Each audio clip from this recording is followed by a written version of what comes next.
Tennessee Tech head coach Bobby Wilder team coming off a 35-8 victory at Tennessee State to begin association play. This week they're back home. Western Illinois is coming to town for another conference game. So, Coach, thoughts about your team, and we'll go to some questions. Yeah, get really excited, Kyle, to get a win on the road against Tennessee State. Good football team, well coached. Very impressed with what they did defensively.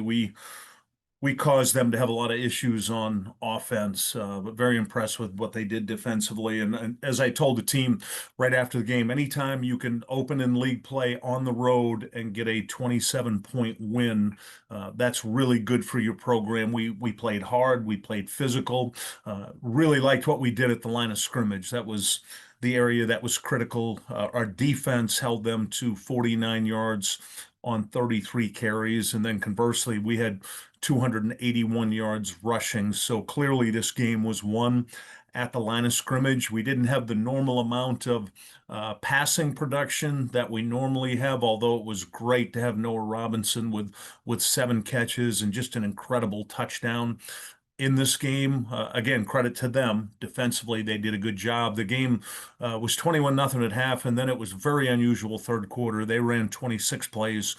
We only ran 5 plays, yet we outscored them 14-3 in the third quarter. And the reason that happened, our defense got 2 big turnovers.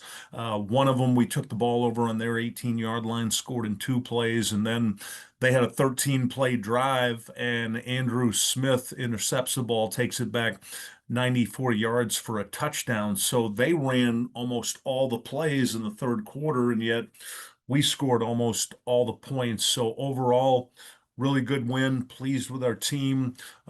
Big theme for us this week is hashtag ATD, attention to details, and that's what we're focused on right now.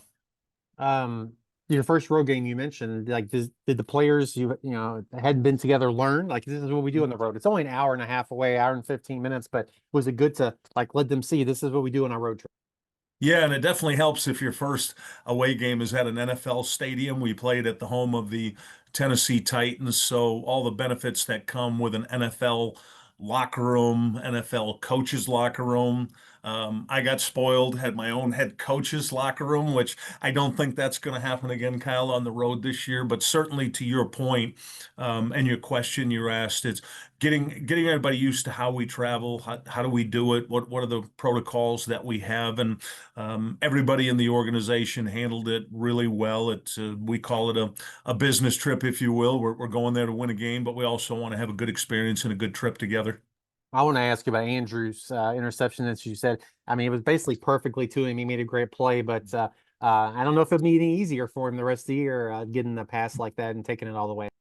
No question. It started with an outstanding call and scheme by Chase Mumar, our defensive coordinator. Aaron Swafford came unblocked on a blitz. He schemed it up really good and forced the quarterback to throw it quickly. And when Andrew caught the ball, what I was most proud of, Kyle, and we each week we do a play on Tuesday that we call our grab a shovel, jump in the ditch and dig play.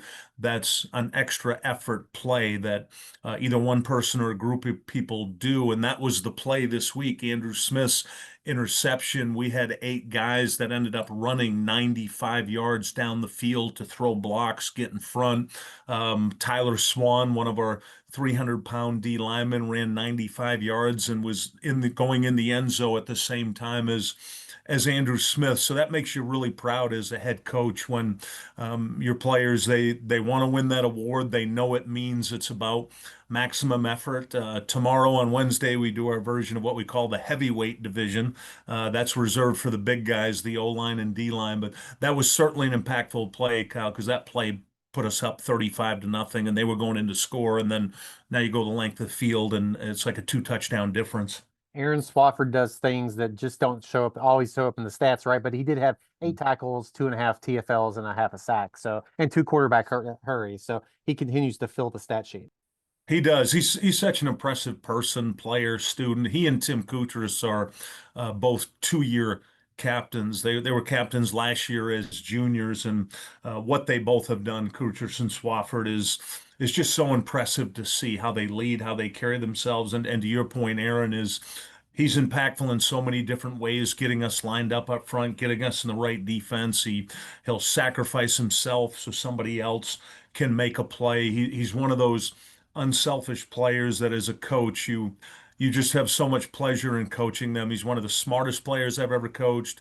He's unselfish. He wants everybody to do well, and he's a real leader of this football team. Let's talk about your opponent. Last year you went up there and they beat you all, so they're coming to your place this year. What have you seen about this year's iteration of Western Illinois?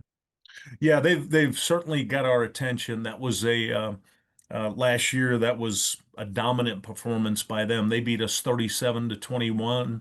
It's 11 months, 15 days ago. We're very much aware this program is of losing that game. Very much aware of how we were treated immediately after that game when we were walking off the field. So this program is very focused on this football game and Western Illinois.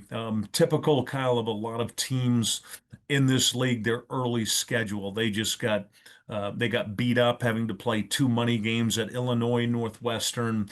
Got the win against Valpo. Had tough travel going across the country to Eastern Washington, and then played a very competitive football game with Eastern Illinois this past weekend. So we have tremendous respect for them for the fact that we're on the longest winning streak in the nation, and our last loss was to Western Illinois. What's it? Is there pressure behind a winning streak? I know you want to win every game, but did the guys embrace that? Like, we're going to keep this streak going. Yeah, we started with a philosophy, Kyle, right in preseason when we were voted preseason number one in the league that we're incredibly grateful for the recognition. We're grateful for all the hard work so many people have put into turning this program around. When we arrived 22 months ago, this program hadn't had a winning season in 12 years, and everybody that's grabbed a shovel and jumped in the ditch with us, from President Oldham to the board of trustees to all the alumni, all the people in the community, that recognition is as much for them as it is for us, and how hard everybody worked to put this program in a better position. So our mindset is we embrace the recognition, but the focus is on the achievement. The focus is on doing more than we did last year. Last year we tied for the league championship at 6-2, which was an honor. But we didn't get to the playoffs. We didn't earn the right to compete in postseason in the 24-team tournament. So the goal this year has been to thank you for the recognition, but we're chasing the achievement. This may be similar recognition, the highest ranking you all have ever had at the FCS level. So you're gaining attention from voters, coaches, and media people from across the country. Just thoughts on being ranked ninth in the coaches.